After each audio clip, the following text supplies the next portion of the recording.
নমস্কাৰ জ্যোতি information centre চেনেলটোৰ অন্য এটা নতুন ভিডিঅ'লৈ আপোনালোক সকলোকে স্বাগতম জনাইছোঁ।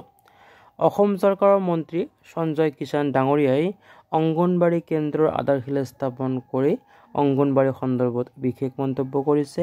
এই সবিশেষ এই ভিডিঅ'টোৰ জৰিয়তে আপোনালোকে জানিব পাৰিব।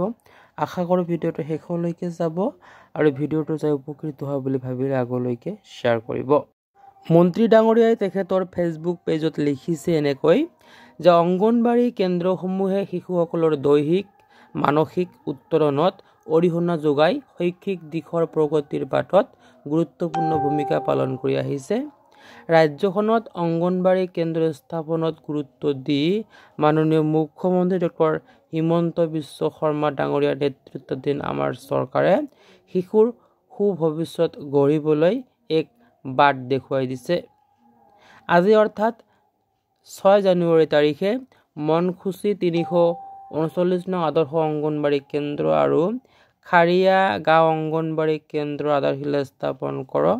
এই কেন্দ্ৰৰ সফল ৰূপায়ণে শিশুসকলৰ উৎকৰ্ষ সাধনত অৰিহণা যোগাব বুলি আমি আশাবাদী। তো এই কথাখিনি মন্ত্ৰী সঞ্জয় কিষাণ ডাঙৰীয়াই তেখেতৰ ফেচবুক পেজত উল্লেখ কৰিছে। তো এই ভিডিঅ'টোৰ জৰিয়তে আপোনালোকক জনাবলগীয়া ইনফৰমেশ্যন ইমানখিনি আছিলে। ভিডিঅ'টো শেষলৈকে চোৱাৰ বাবে ধন্যবাদ।